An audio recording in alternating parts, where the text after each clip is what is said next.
From his trip to Hawaii, we're joined by Ian Fitzsimmons, ESPN Sideline Reporter, ESPN Radio, and college football extraordinaire. Thanks for your time. Ian, I know it's SEC days. I don't know if you heard this or not, but Texas Tech is coming up with a collective that will pay 85 scholarship players and the top 15 walk-ons $25,000 a year.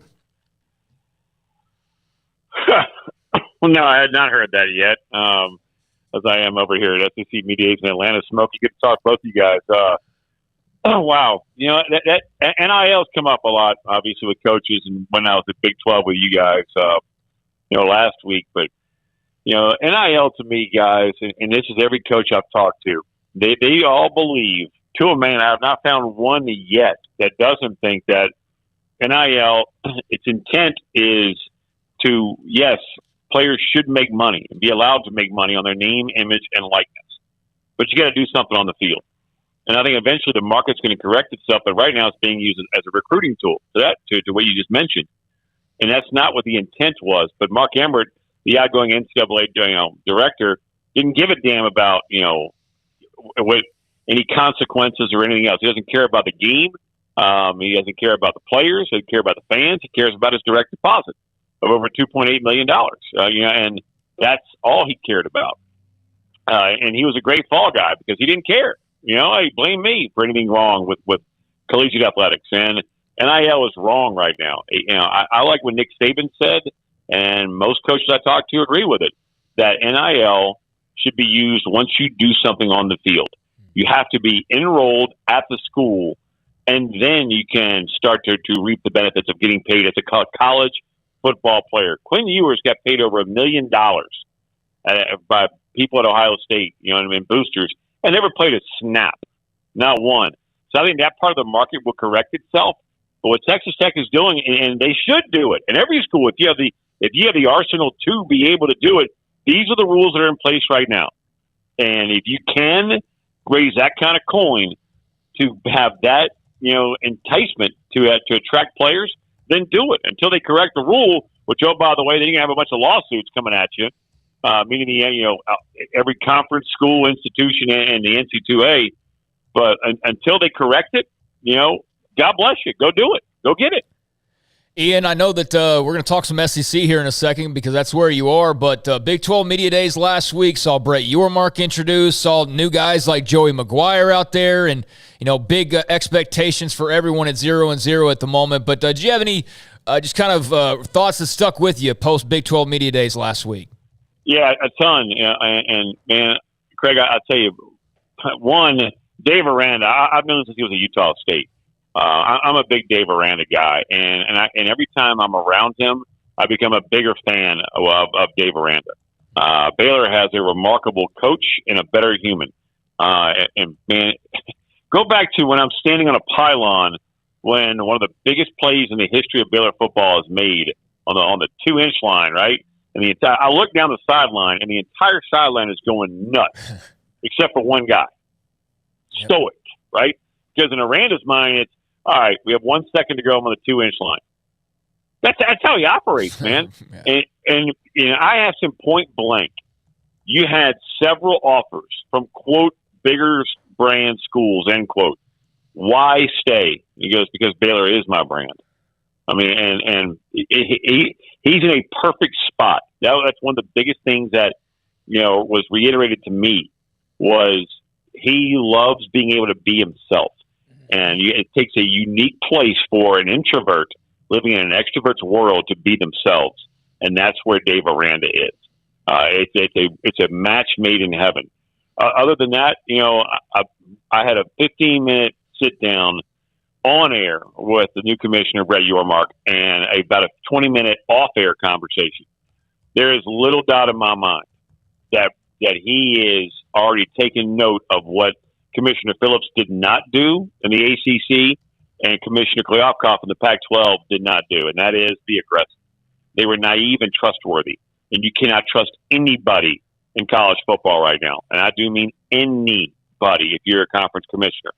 So I think I expect him to be remarkably aggressive, and either he's going to gobble up most of what's left of the Pac-12, or he's going to destroy the Big 12 and trying to do it, man. I mean, there may not be a middle between what he wants to do and what happens.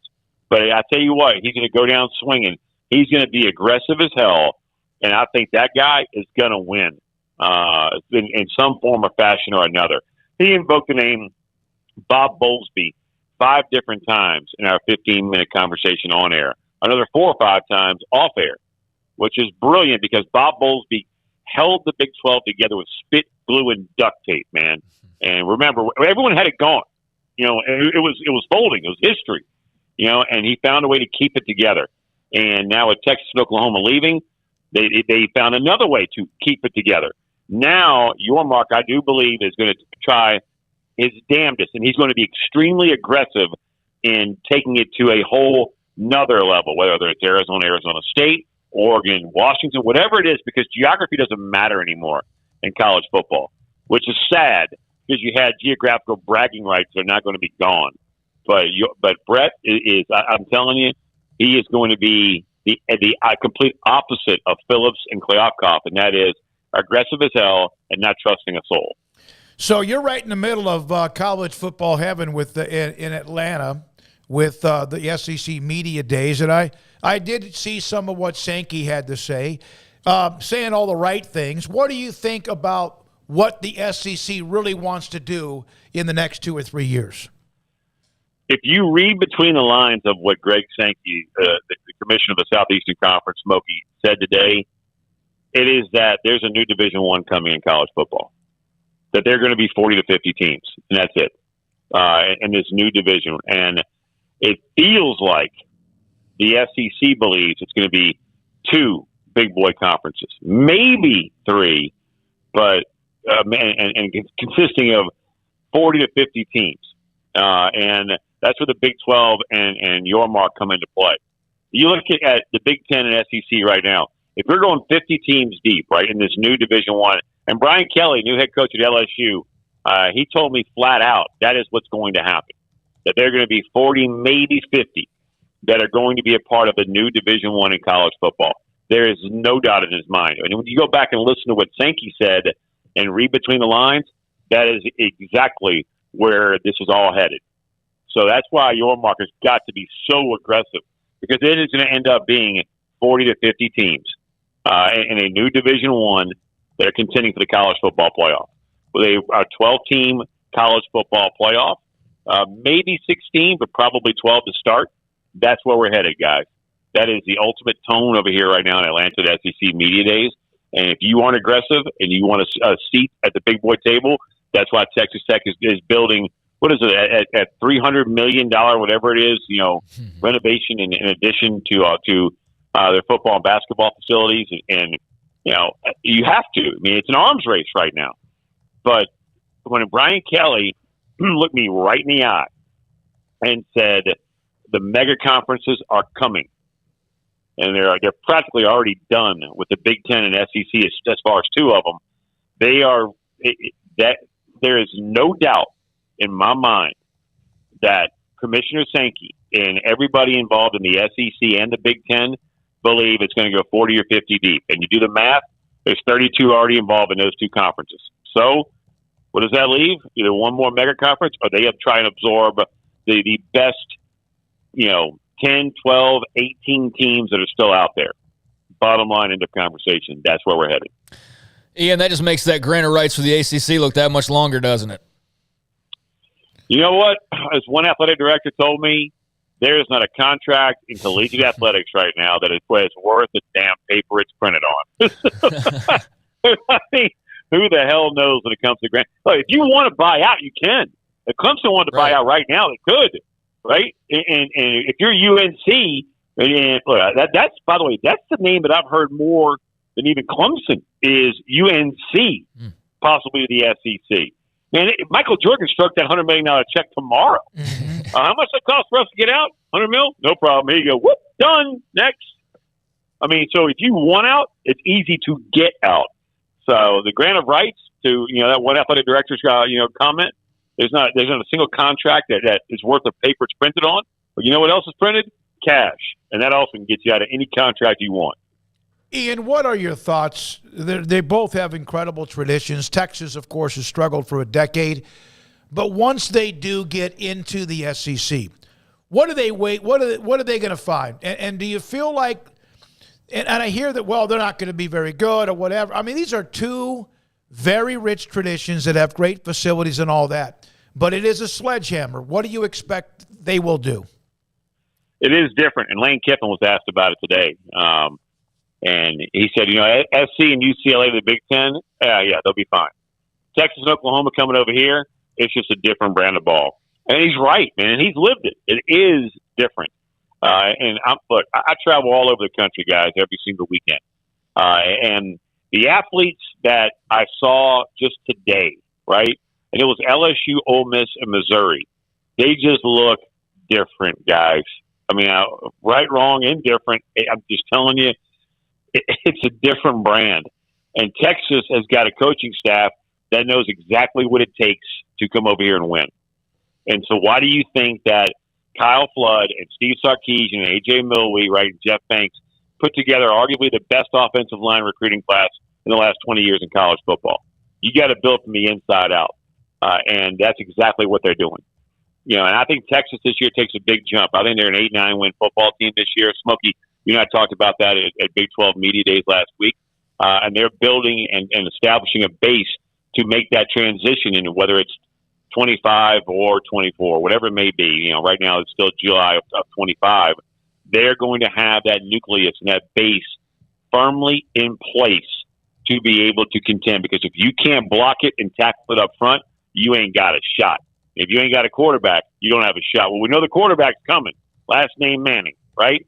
Now they got to build it from the guts out, and that's exactly what they're doing. And they're changing that country club attitude that has been around Texas for a long, long, long time. What they do, kick off with 13 guys? They've got 57 of their 85 are freshmen or sophomores. 35 guys are new on that roster. Yeah, there's a whole different attitude coming down in Austin. Ian, what'd you think of Brian Kelly being at his first SEC Media Days? Had a long sit down with him, man. And, BK has won wherever he's been, whether it's Central Michigan, Cincinnati, Notre Dame, and he'll win at LSU. And everyone talks about, well, is he a fit there? You know what fits? Winning. Winning, yeah. I was going to say that, yeah. That's it. Done.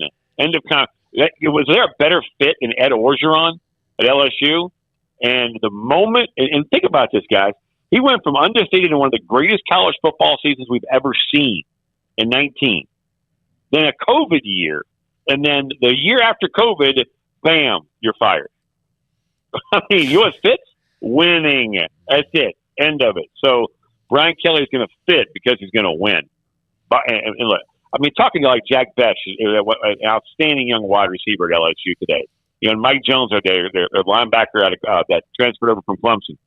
The attention to detail and the amount of player accountability he instills in the players to account for themselves and hold the guy next to them accountable is remarkable. Brian Kelly is going to be just fine at LSU. You mentioned people can get out if they want to, Clemson, Florida State, whoever, North Carolina. But isn't that what actually has kept Texas and Oklahoma from leaving, is that contract? Yeah, so far. As far as breaking theirs to try and leave early, yeah. So far. Now, look, again, I don't have all the details. I'm not a lawyer, man. But from what I understand, if they wanted to break it, yeah, you had to pony up the cash. And right now, they're not ponying up the cash. You got a bunch of lawyers that are still going to be in meeting rooms. Greg Sankey, that was I think the first or second question he was asked today. And he said that, that's not a question for him. That's a question for the Big 12, Texas, and Oklahoma. But right now, they're expecting him in July 2025. Would he want him here earlier? Sure. The way they've built in their new, scheduling structure, they can accommodate either 8, 9, or 10 conference games. So are they?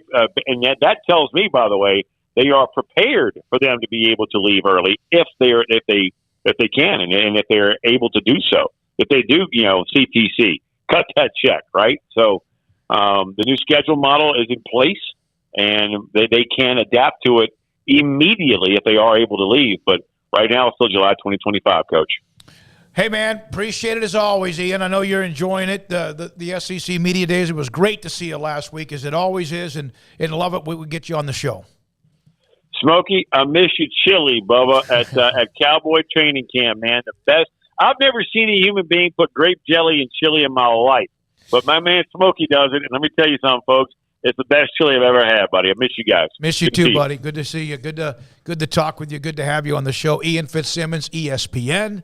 Also, Sideline Reporter, college football analyst with us on Sikkim 365 Radio, 365 Sports.